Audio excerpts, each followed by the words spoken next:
Assalamualaikum warahmatullahi wabarakatuh. Pada video kali ini saya akan menyampaikan tentang kritisi dan evaluasi radiograf toraks. Jadi tujuan Anda mempelajari materi ini adalah supaya nanti setelah selesai mendapatkan materi ini, Anda akan mampu mengidentifikasi anatomi radiograf toraks. Kemudian Anda akan mampu menjelaskan kriteria positioning dan juga mengevaluasi kriteria kontras dan densitas radiograf toraks. Kemudian Anda juga mampu mengidentifikasi perbedaan toraks proyeksi AP dan PA. Kita akan mulai dari proyeksi postero-anterior atau antero-posterior, PA dan AP. Ya, proyeksi ini merupakan proyeksi dasar dari radiografi toraks. Saya akan pertama menampilkan tentang citranya. Jadi ini bukan sesuatu yang asing untuk Anda, kemudian evaluasinya juga bukan sesuatu yang baru untuk Anda, tetapi ini perlu diulang-ulang dan dipertajam karena kelihatannya sepele, tetapi mahasiswa banyak yang belum menguasai secara komprehensif. Ya. Yang pertama kita lihat dulu ya struktur anatomi. Kita bisa lihat di sini bahwa sebuah radiografi toraks ya, anatomy of interest-nya ini adalah mulai dari apex pada bagian atas ya, kemudian pada bagian bawah harus sampai ke sinus costophrenicus ya, baik kanan maupun kiri ya, kemudian tepi lateral dari lung atau paru ini juga harus masuk ya. Kita bisa melihat struktur-struktur di sini. Di sini ada mulai dari struktur yang lusen, ini berarti terisi udara, ya. Kemudian struktur yang lebih opak, variasi, mulai dari jaringan lunak, ya, di diafragma, kemudian maupun jaringan-jaringan keras seperti tulang, ya, vertebra torakal maupun costae, dan juga tulang-tulang di regio shoulder. Kita bisa lihat di sini ada trakea, kemudian ini adalah paru ya atau lung di sini, kemudian tulang-tulang yang bisa nampak di sini ada clavicula, kemudian ada costae ya, kemudian ada vertebra torakal ya, kita bisa mengidentifikasi vertebra torakal ini dari persendiannya dengan costae ya. Jadi membedakan torakal dan cervical ini Anda melihat dari costae-nya. Demikian juga dengan lumbal kalau kelihatan ya, tapi biasanya untuk lumbal tidak kelihatan. Ya, vertebra torakal ini ada sendinya dengan costae. Kalau cervical tidak ada. Kemudian kita bisa lihat di sini juga di regio shoulder ada scapula. Kemudian di tengah ini kita bisa melihat ada heart ya, atau jantung atau core. Kemudian di bagian bawah kita melihat diafragma. Diafragma ini ada dua lobus, yaitu right lobe ya, atau lobus kanan, dan left lobe atau lobus kiri. Ya. Kemudian yang tampak di sini adalah costae posterior. Ya, jadi ini yang tampak membentuk huruf A ya. Artinya menghadap ke atas, ini adalah costae posterior. Sedangkan yang anterior ini turun menghadap ke bawah. Ya, jangan sampai terbalik. Nah, kemudian kita juga bisa melihat di sini ada corakan bronchovascular, ya, vaskularisasi dari bronkus.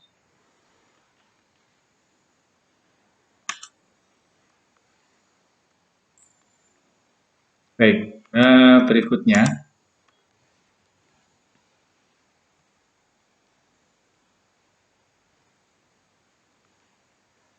kita akan melihat kritisi untuk positioningnya. Ya, jadi untuk kritisi yang umum, mulai dari identitas, kemudian marker, kemudian ukuran kaset, ini sudah dijelaskan secara umum di pertemuan sebelumnya. Dan untuk di slide atau video ini, kita mengkhususkan lebih ke kriteria positioningnya, ya. Dan juga mungkin nanti ada untuk evaluasi kecukupan faktor eksposisi. Ya. Yang pertama, proyeksi AP atau PA ini untuk positioning yang tepat bisa ditunjukkan dengan jarak yang sama antara kolumna vertebra ke ujung medial klavikula kanan dan kiri. Ya. Jadi ini ada vertebra, kemudian di sini ada ujung medial dari klavikula kanan dan kiri. Ini jaraknya sama. Ya, dari ujung sini ke tengah vertebra, dari ujung ini ke tengah vertebra itu jaraknya sama. Kemudian 2,5 cm kedua apeks paru tampak di kedua klavikula. Ya. Oke, ini adalah apeks paru. Ya. Ini tampak 2,5 cm superior dari klavikula. Ini menunjukkan penyinarannya yang tepat. Kalau klavikulanya di atas apeks paru, maka berarti sinarnya menyudut ke arah sepalat. Kemudian skapula terletak di luar lapangan paru. Ya. Jadi pada positioning toraks proyeksi PA ini kita mengarahkan atau menggerakkan shoulder ke arah depan. Jadi supaya skapula ini terletak di luar atau tidak menutupi lapangan paru. Ya, ini kita bisa lihat skapula di sini ya, tidak overlap ya dengan lapangan paru. Ada literatur yang menyebutkan bahwa diperbolehkan overlapping tetapi tidak melebihi dari sepertiga. Artinya hanya boleh sepertiga lapangan paru ini yang tertutupi oleh skapula.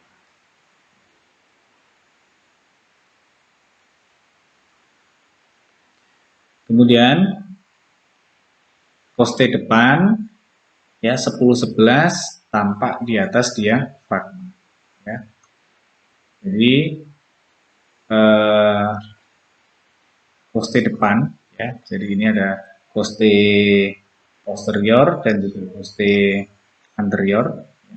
Kalau kita mau menghitung poste depan ya, itu adalah ini yang betul adalah poste belakang ya, posterior. Ini kita menghitung postenya, ini C1, poste 1, poste 2, 3, 4, 5, 6, 7, 8, 9, 10.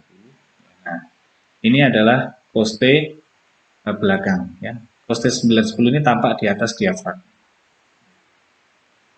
Cervical 6, 7, kedua apeks paru, tepi lateral paru, kedua costophrenic angel masuk dalam lapangan kolimasi.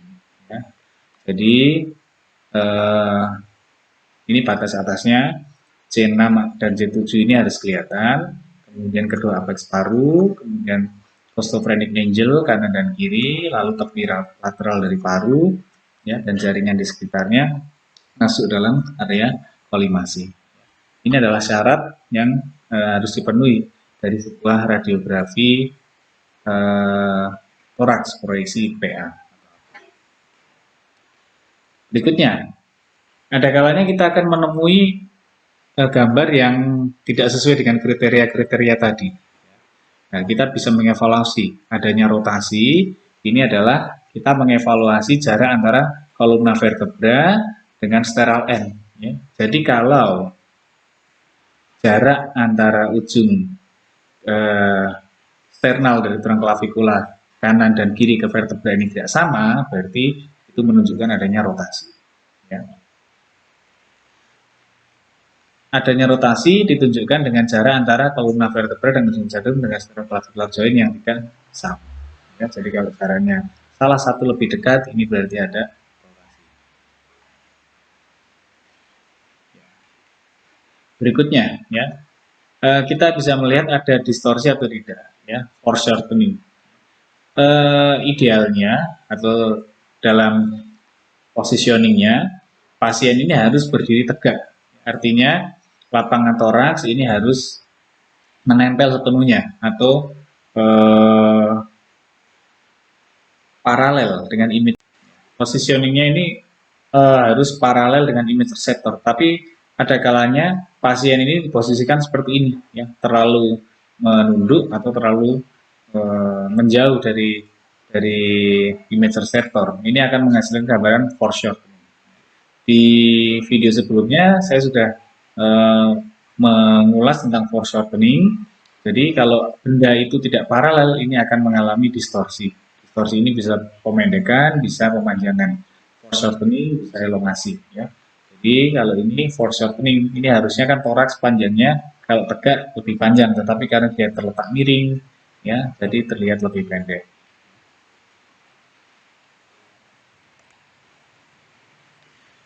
Oke, ini istilahnya adalah penyudutan mid coronal plane. Ya, ini mid coronal plane-nya akan menyudut.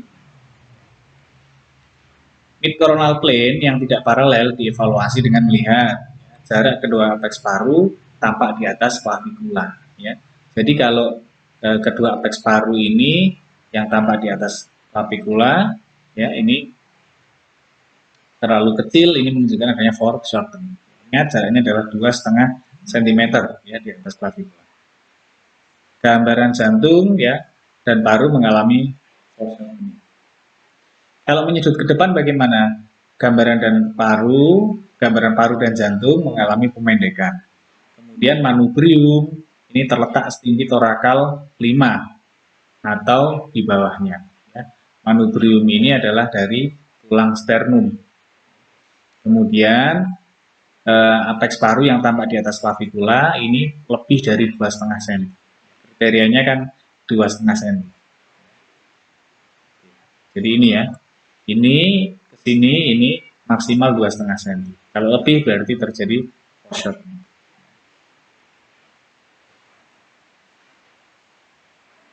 Kalau menyudut ke belakang bagaimana? Gambaran paru dan jantung mengalami pemendekan, manubrium terletak setinggi antara vertebra torakal 1 dan 3.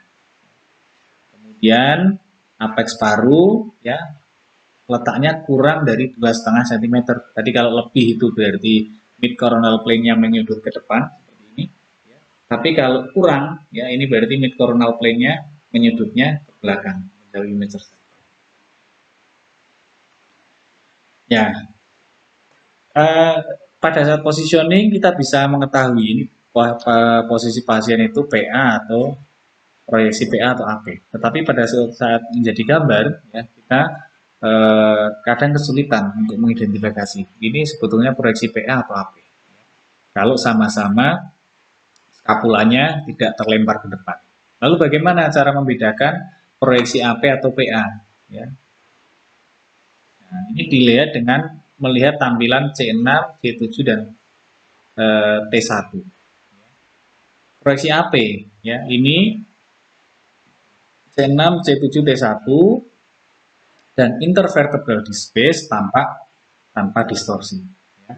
Jadi kalau AP itu seperti Anda melihat radiograf servikal. Ya. Diskus intervertebralis dari tulang servikalnya akan tampak. Kenapa bisa demikian? Diskus intervertebralis tulang servikal itu arahnya tidak tegak lurus terhadap image reseptor atau tidak horizontal, tetapi dia agak miring seperti ini. Ya. Ini arah depan, ini belakang, ya dia miring seperti ini. Sehingga kalau ada sinar X dari arah depan yang divergen, ya, sinar X itu kan divergen. Nah, seperti ini. Ini bagian menuju ke tengah toraks. Ini bagian yang mengarah ke arah cervical. Nah, ketika mengarah ke cervical, ini sinar X-nya miring sesuai dengan kemiringan dari diskus intervertebralis. Nah, ketika diskus intervertebralis ini tampak terbuka, nah berarti itu proyeksinya AP. Kalau PA tidak bisa, sinar X dari sini kan divergen nih. Ya. Lalu diskus intervertebralis kalau posisi PA kan seperti ini. Nah, ini tidak akan ketemu kemiringan divergennya sinar bagian atas dengan kemiringan diskus intervertebralis. Oleh karena itu, kalau C6, C7 dan T1 ini diskus intervertebralisnya tampak menutup, ini adalah proyeksi. Kemudian proses supinosus tampak di bawah vertebral body, ini kalau proyeksi AP. Kalau proyeksi PA, proses supinosus tampak di atas vertebral body. Kemudian ini ya, mengevaluasi inspirasi. Dalam teknik radiografi toraks, kita meminta pasien untuk tarik nafas, keluarkan, tarik nafas, dan tahan. Inspirasi penuh baru diekspos. Inspirasi penuh ini ditandai dengan tampak poste posterior 10 sampai 11 di atas dia. Kalau kurang dari itu berarti inspirasinya tidak penuh. Lalu bagaimana thin structure dan thick structure? Kontras kita lihat, kontrasnya sudah pas atau belum. Kontras pas atau belum, ini harus dilihat dari thin structure maupun thick structure. Thin structure-nya apa? Ya, tampak vaskular paru. Ya, kalau ini tampak vaskular paru, kemudian tampak ya bony cortical outline dari vertebra thoracal dan rib yang ada di belakang jantung. Ya, ini karena tebal kan, harus menembus thoracal, poste, ya, yang ada di belakang jantung. Ya, ini merupakan struktur tebal. Kalau BCO-nya tampak, ini kemudian vaskularnya tampak, berarti kontrasnya pas. Ya, ini Anda bisa lihat di sini. Ini ada jantung. Ini kan jantung sendiri sudah tebal. Kemudian dia superposisi dengan poste atau dengan vertebra thoracal. Nah, kalau ini Anda bisa melihat cortical outline di sini, ya, ini berarti kontrasnya sudah tepat, ya. Penetrasi atau daya tembus sinarnya sudah cukup. Kemudian, bagaimana dengan densitasnya, ya? Thin structure, ya, trakea ini tampak terisi udara. Ya. Kemudian bony trabecular pattern dari vertebra thoracal bagian superior ini bisa dilihat. Ya. Jadi untuk menilai densitasnya, Anda melihat trakea. Ini thin structure. Trakea terisi udara ini tampak dan juga BTP dari vertebra thoracal bagian superior. Ya, biasanya thoracal 1, 2, 3, dan 4. Baik. Berikutnya, ya. Saya punya radiograf toraks di sini. Ini ada permasalahan apa di sini? Kalau Anda bisa lihat. Di sini postenya, ya, yang ini tampak sampai bawah, yang ini tidak. Ini kenapa? Apakah karena inspirasi atau bukan? Ya, jadi ternyata terjadi karena pasien ini mengalami pneumotomi, ya. Nah, pemotongan paru-paru di sini. Biasanya paru-parunya memang pendek, bukan karena dia inspirasinya kurang. Kemudian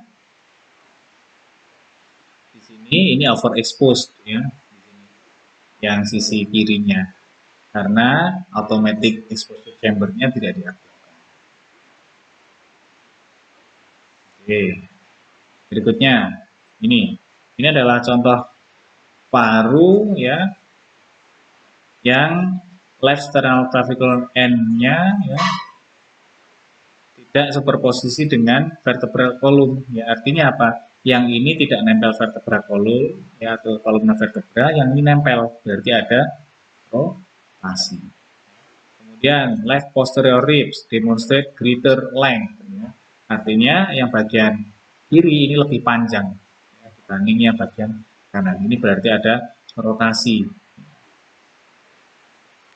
Rotasinya apa? Ya, right side of the chest, ya, positioned closer to the image receptor. Artinya ini yang lebih dekat dengan kasat, yang lebih jauh, mengalami pemanjangan atau elongasi.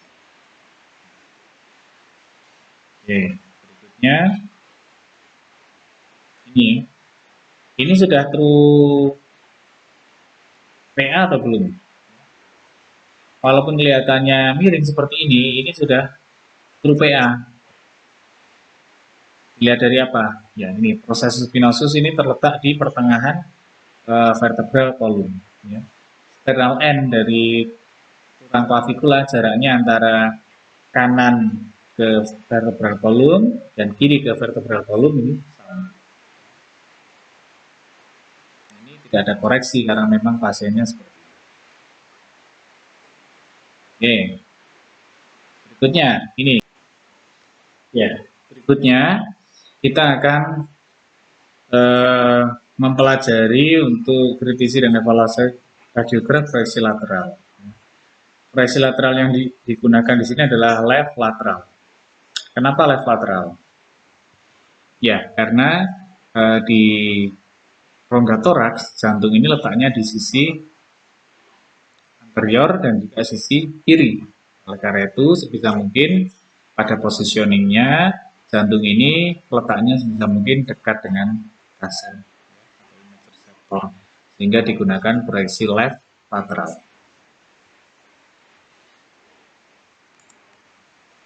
Ya, kita mulai dari identifikasi anatominya dulu. Ya.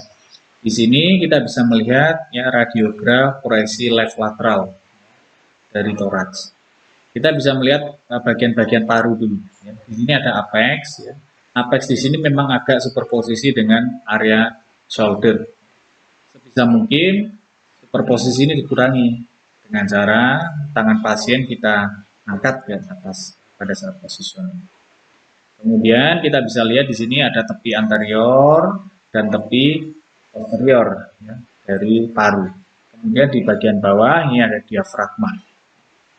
Kita bisa melihat ya, sinus costophrenicus ini letaknya ada di bagian inferior, bagian posterior, artinya di bagian bawah tetapi di bagian belakang, bukan di depan.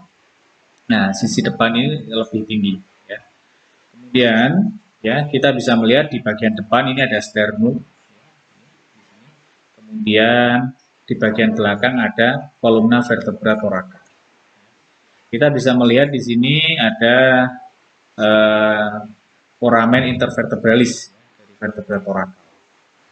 Lalu kita bisa melihat ada celah atau disk space dari vertebra thoraca. Lalu kita bisa melihat garis-garis ini adalah poste. Poste kanan dan kiri yang saling superposisi. Berikutnya kita bisa melihat juga di sini ada corakan ya bronchovaskular. Bagian yang paling tengah ini namanya hilus. Lalu di mana jantung atau heart shadow? Ya, heart shadow ada di sini, di bagian anterior. Oke, kemudian scapula ini di bagian belakang tidak terlalu tampak. Baik, kita pelajari bagaimana kriteria positioning.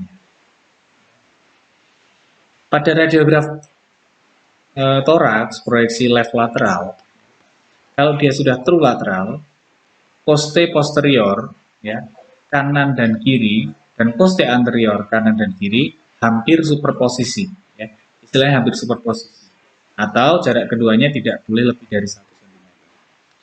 Mengapa demikian ya?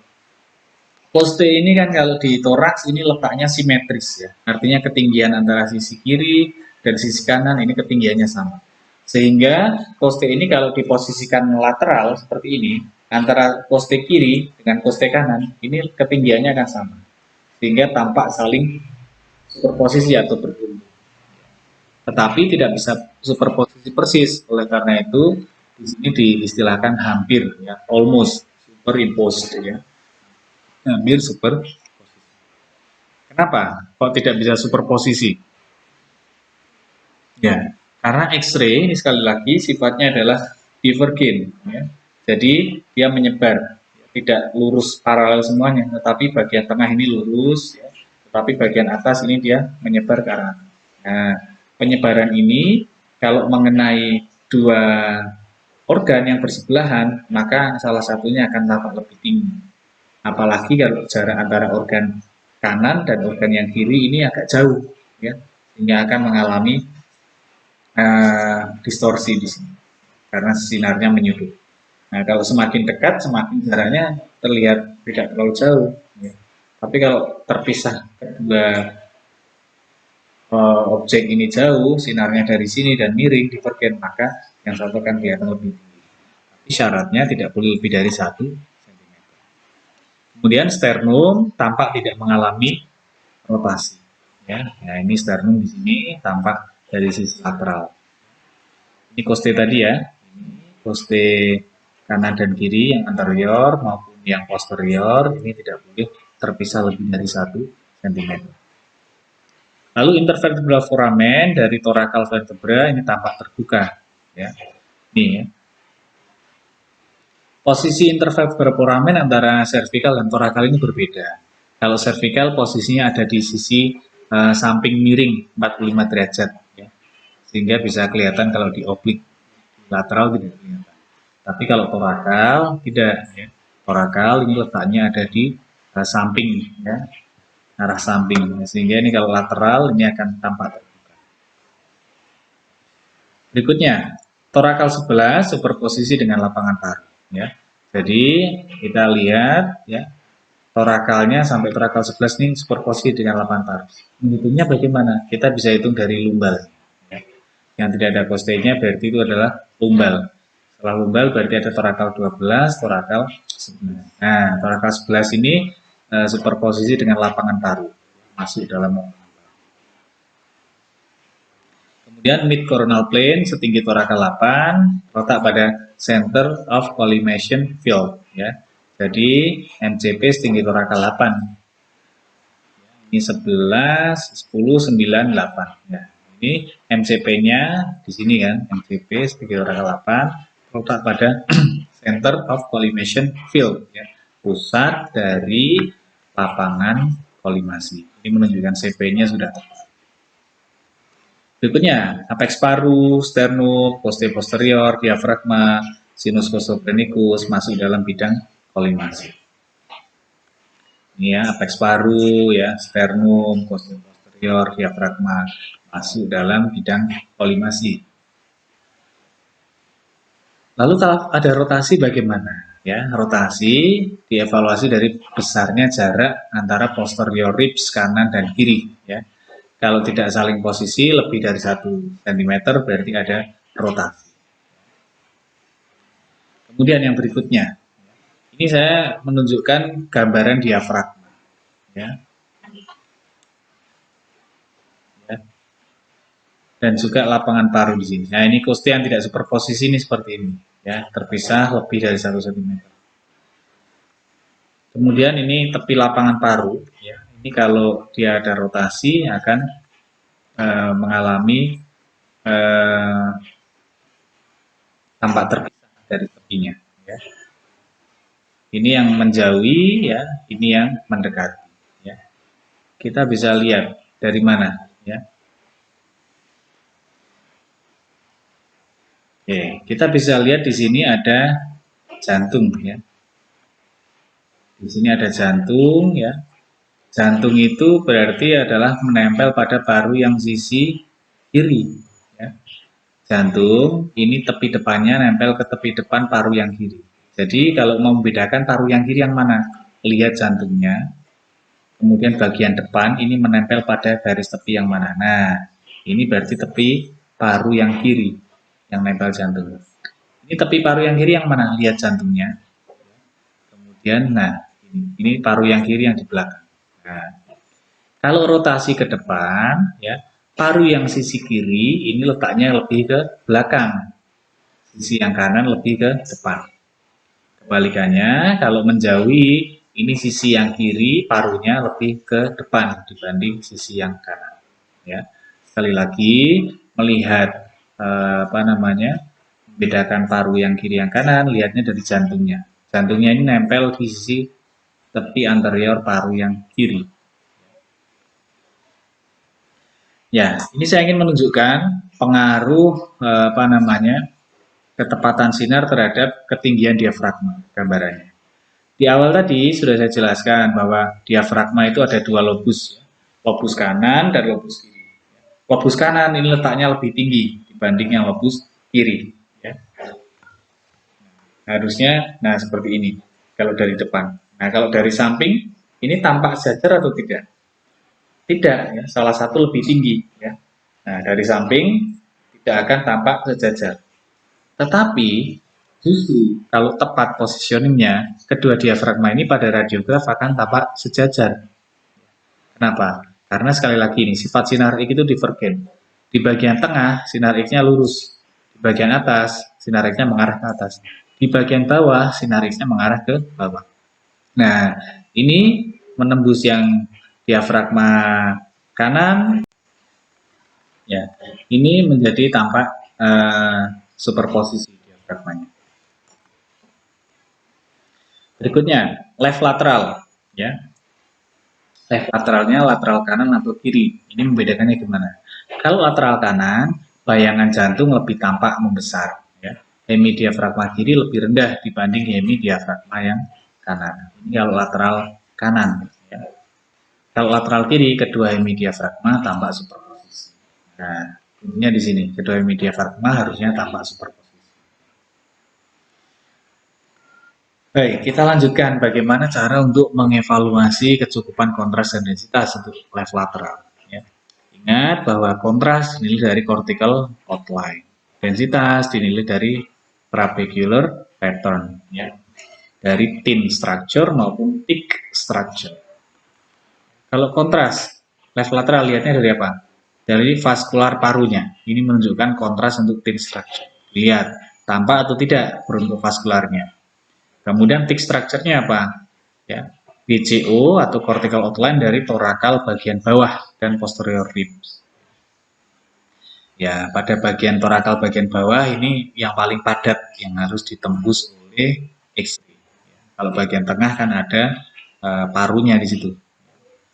Dan juga posterior ribs, ya, posterior rib ini, ya, di sisi posterior ini akan menjadi struktur yang paling tebal yang harus ditembus. Dua-duanya BCO-nya harus. Kemudian densitasnya bagaimana? Untuk thin structure-nya adalah trakea, ya, terisi udara. Kalau thick structure-nya tampak bony trabecular pattern dari torakal bagian superior. Torakal 1, 2, 3, 4 ini tampak bony trabecular pattern. Oke, ya. Di sini, ya, kita bisa melihat adanya udara, ya, di lambung. Udara di lambung ini menunjukkan sisi toraks yang bagian kanan atau kiri lambung.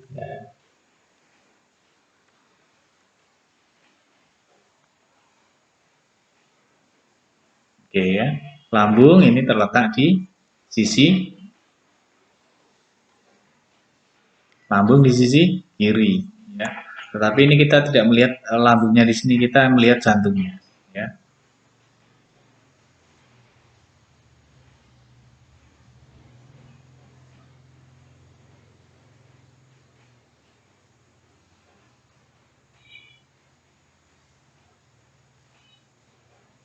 Oke, kemudian ini berikutnya, ya.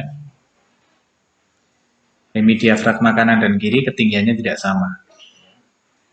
Ya, ini berarti dilihat dulu di PA proyeksinya, ya. Apakah ketinggian hemidiafragmanya sama atau tidak? Ya, harusnya tidak sama. Ya, kalau tidak sama di lateralnya itu justru harusnya sama. Oke. Demikian yang dapat saya sampaikan. Ya. Semoga bermanfaat. Wassalamualaikum warahmatullahi wabarakatuh.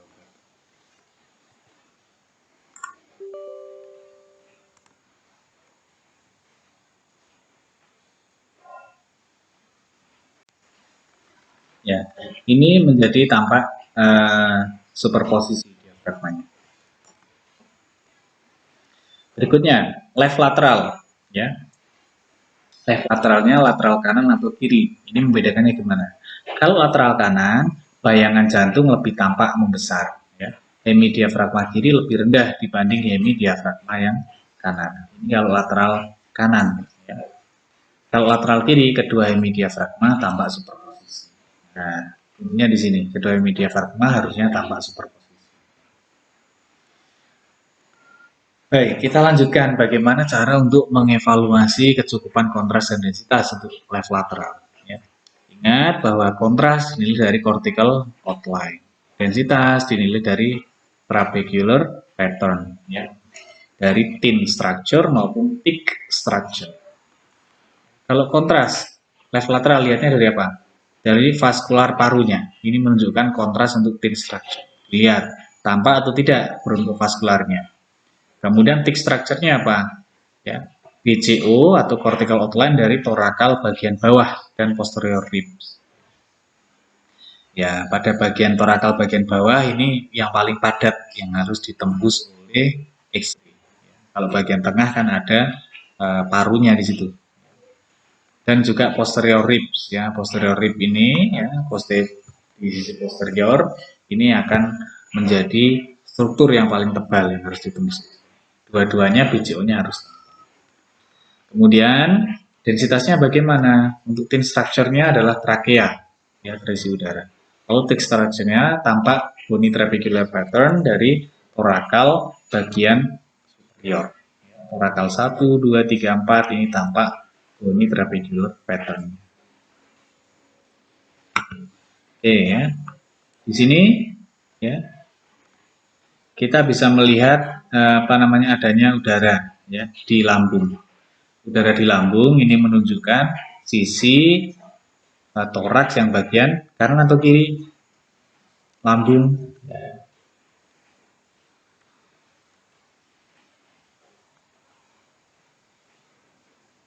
Oke ya, lambung ini terletak di sisi kiri ya. Tetapi ini kita tidak melihat lambungnya di sini, kita melihat jantungnya ya.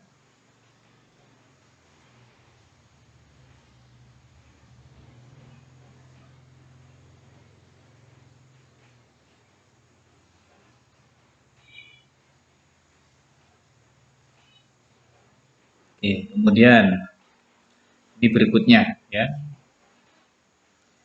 Hemi diafragma kanan dan kiri ketinggiannya tidak sama. Ya, ini berarti dilihat dulu di PA proyeksinya ya. Apakah ketinggian hemi diafragmanya sama atau tidak? Ya, harusnya tidak sama. Ya, kalau tidak sama di lateralnya itu justru harusnya sama. Oke. Demikian yang dapat saya sampaikan. Ya. Semoga bermanfaat. Wassalamualaikum warahmatullahi wabarakatuh.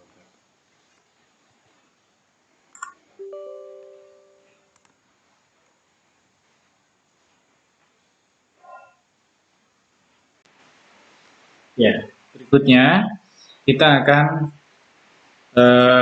mempelajari untuk kritisi dan evaluasi radiogram proyeksi lateral.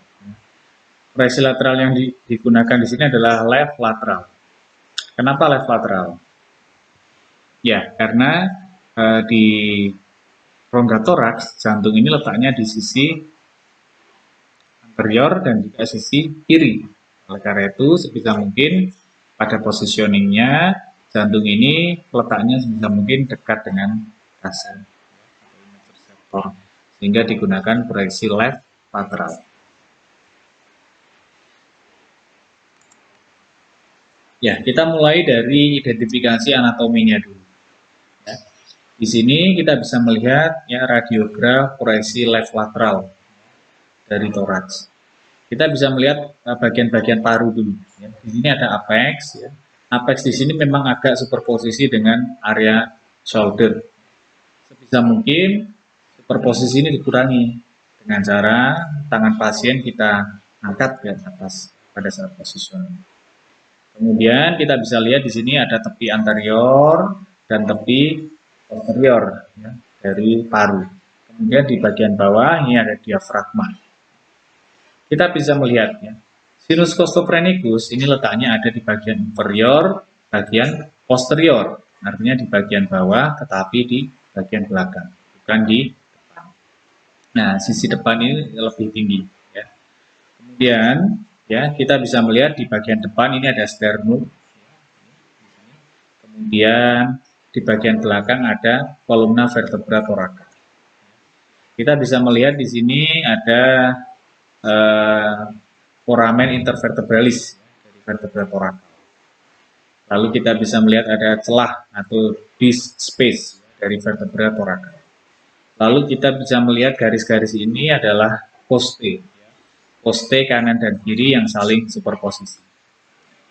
Berikutnya kita bisa melihat juga di sini ada corakan ya bronchovascular. Bagian yang paling tengah ini namanya hilus. Lalu di mana jantung atau heart shadow? Ya, heart shadow ada di sini, di bagian anterior. Oke, kemudian scapula ini di bagian belakang tidak terlalu tampak. Baik, kita pelajari bagaimana kriteria positioning. Pada radiograf toraks proyeksi left lateral, kalau dia sudah true lateral, poste posterior ya, kanan dan kiri, dan poste anterior kanan dan kiri hampir superposisi ya. Istilahnya hampir superposisi. Atau jarak keduanya tidak boleh lebih dari 1 cm.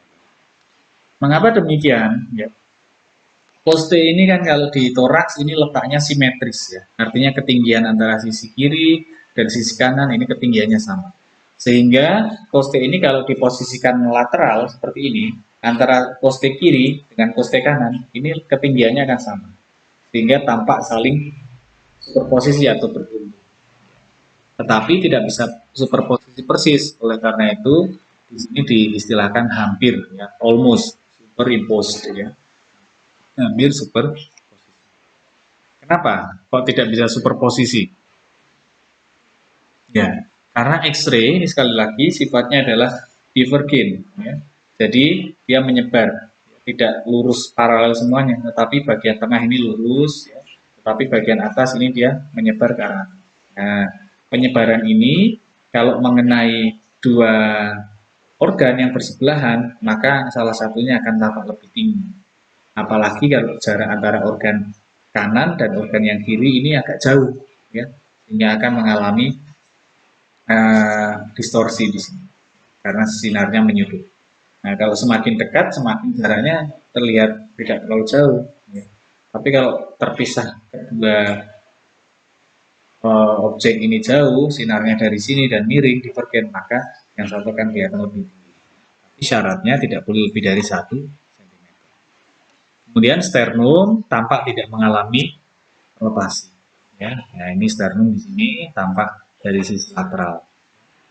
Ini koste tadi ya, ini koste kanan dan kiri yang anterior maupun yang posterior ini tidak boleh terpisah lebih dari 1 cm. Lalu intervertebral foramen dari thoracal vertebra ini tampak terbuka, ya. Ini ya. Posisi intervertebral foramen antara cervical dan thoracal ini berbeda. Kalau cervical posisinya ada di sisi samping miring 45 derajat, ya. Sehingga bisa kelihatan kalau di oblik lateral tidak kelihatan. Tapi kalau thoracal tidak, ya. Thoracal ini letaknya ada di samping, ya, arah samping, sehingga ini kalau lateral ini akan tampak terbuka. Berikutnya, thoracal sebelah superposisi dengan lapangan paru, ya. Jadi kita lihat, ya, thorakalnya sampai thoracal 11 ini superposisi dengan lapangan paru. Menghitungnya bagaimana? Kita bisa hitung dari lumbal, ya. Yang tidak ada costenya berarti itu adalah lumbal. Setelah lumbal berarti ada thoracal 12, thoracal 11. Nah, thoracal 11 ini superposisi dengan lapangan paru, masuk dalam. Kemudian mid coronal plane setinggi thoracal 8, letak pada center of collimation field, ya. Jadi MCP setinggi thoracal 8. Ini 11, 10, 9, 8. Ya. Ini MCP-nya di sini kan, MCP setinggi thoracal 8, letak pada center of collimation field, ya. Pusat dari lapangan kolimasi. Ini menunjukkan CP-nya sudah tepat. Berikutnya, apex paru, sternum, poste posterior, diafragma, sinus costophrenicus masuk dalam bidang kolimasi. Ini ya, apex paru, ya, sternum, poste posterior, diafragma masuk dalam bidang kolimasi. Lalu kalau ada rotasi bagaimana? Ya, rotasi dievaluasi dari besarnya jarak antara posterior ribs kanan dan kiri. Ya, kalau tidak saling posisi lebih dari 1 cm berarti ada rotasi. Kemudian yang berikutnya, ini saya menunjukkan gambaran diafragma. Ya. Ya. Dan juga lapangan paru di sini. Nah, ini koste yang tidak superposisi ini seperti ini. Ya, terpisah lebih dari 1 cm. Kemudian ini tepi lapangan paru. Ya. Ini kalau dia ada rotasi akan mengalami tampak terpisah dari tepinya. Ya. Ini yang menjauhi, ya, ini yang mendekati. Ya. Kita bisa lihat dari mana, ya. Oke, kita bisa lihat di sini ada jantung, ya. Di sini ada jantung, ya. Jantung itu berarti adalah menempel pada paru yang sisi kiri, ya. Jantung ini tepi depannya nempel ke tepi depan paru yang kiri. Jadi kalau mau membedakan paru yang kiri yang mana, lihat jantungnya. Kemudian bagian depan ini menempel pada garis tepi yang mana. Nah, ini berarti tepi paru yang kiri yang nempel jantung. Ini tepi paru yang kiri yang mana? Lihat jantungnya. Kemudian, nah, ini paru yang kiri yang di belakang. Nah, kalau rotasi ke depan, ya, paru yang sisi kiri ini letaknya lebih ke belakang. Sisi yang kanan lebih ke depan. Kebalikannya, kalau menjauhi, ini sisi yang kiri, parunya lebih ke depan dibanding sisi yang kanan. Ya, sekali lagi melihat membedakan paru yang kiri yang kanan, lihatnya dari jantungnya. Jantungnya ini nempel di sisi tepi anterior paru yang kiri. Ya, ini saya ingin menunjukkan pengaruh ketepatan sinar terhadap ketinggian diafragma gambarannya. Di awal tadi sudah saya jelaskan bahwa diafragma itu ada dua lobus, lobus kanan dan lobus kiri. Lobus kanan ini letaknya lebih tinggi dibanding yang lobus kiri. Ya. Harusnya, nah seperti ini kalau dari depan. Nah kalau dari samping ini tampak sejajar atau tidak? Tidak, ya. Salah satu lebih tinggi. Ya. Nah dari samping tidak akan tampak sejajar. Tetapi justru kalau tepat positioningnya, kedua diafragma ini pada radiograf akan tampak sejajar. Kenapa? Karena sekali lagi ini sifat sinar X itu divergen. Di bagian tengah sinar X-nya lurus, di bagian atas sinar X-nya mengarah ke atas, di bagian bawah sinar X-nya mengarah ke bawah. Nah, ini menembus yang diafragma kanan, ya, ini menjadi tampak superposisi diafragmanya. Berikutnya, left lateral, ya. Left lateralnya lateral kanan atau kiri. Ini membedakannya gimana? Kalau lateral kanan, bayangan jantung lebih tampak membesar, ya. Hemidiafragma kiri lebih rendah dibanding hemidiafragma yang kanan. Ini kalau lateral kanan, ya. Kalau lateral kiri, kedua hemidiafragma tampak superposisi. Nah, intinya di sini, kedua hemidiafragma harusnya tampak superposisi.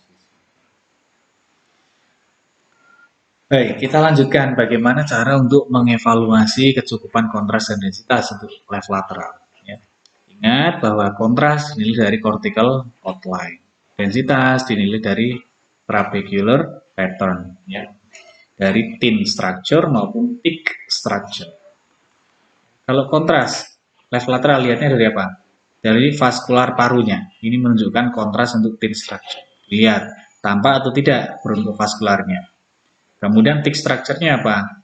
Ya, BCO atau cortical outline dari torakal bagian bawah dan posterior ribs. Ya, pada bagian torakal bagian bawah ini yang paling padat yang harus ditembus oleh X-ray. Kalau bagian tengah kan ada parunya di situ. Dan juga posterior ribs, ya, posterior rib ini, ya, di sisi posterior ini akan menjadi struktur yang paling tebal yang harus ditembus. Dua-duanya BCO-nya harus. Kemudian densitasnya bagaimana? Untuk thin structure-nya adalah trakea, ya, terisi udara. Kalau thick structure-nya tampak bony trabecular pattern dari torakal bagian superior. Torakal 1, 2, 3, 4 ini tampak bony trabecular pattern. Oke, ya. Di sini, ya, kita bisa melihat adanya udara, ya, di lambung. Udara di lambung ini menunjukkan sisi toraks yang bagian kanan atau kiri lambung.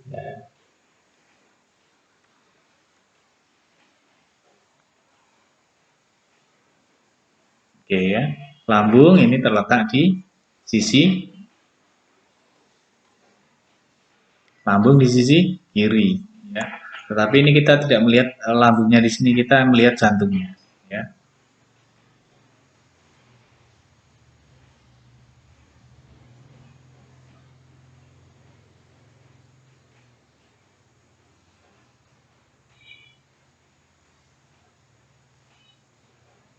Oke, kemudian ini berikutnya, ya. Hemi diafragma kanan dan kiri ketinggiannya tidak sama. Ya, ini berarti dilihat dulu di PA proyeksinya, ya. Apakah ketinggian hemi diafragmanya sama atau tidak? Ya, harusnya tidak sama. Ya, kalau tidak sama, di lateralnya itu justru harusnya sama. Oke. Demikian yang dapat saya sampaikan. Ya. Semoga bermanfaat. Wassalamualaikum warahmatullahi wabarakatuh.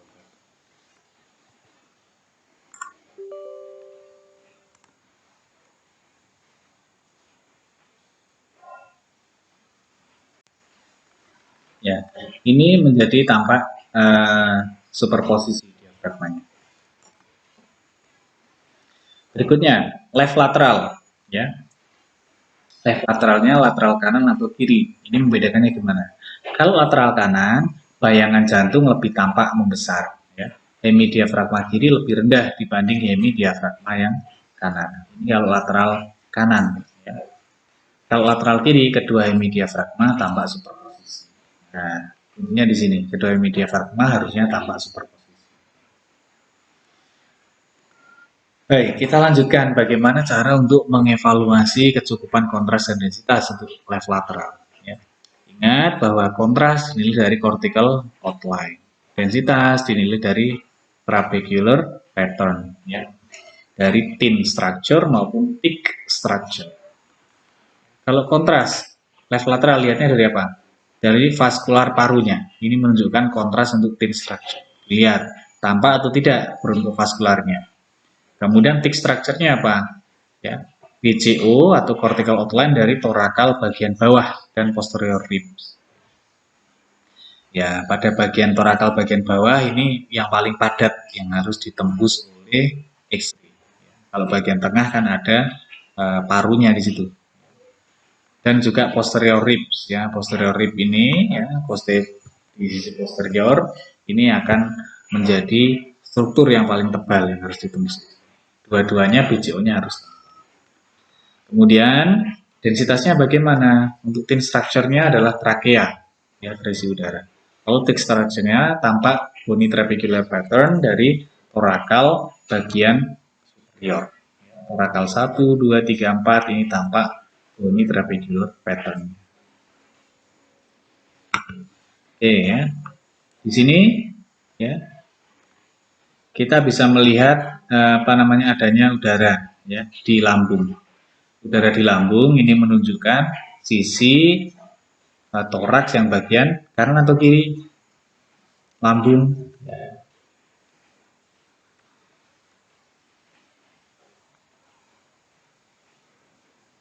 Oke, ya, lambung ini terletak di sisi kiri, ya. Tetapi ini kita tidak melihat lambungnya di sini, kita melihat jantungnya, ya.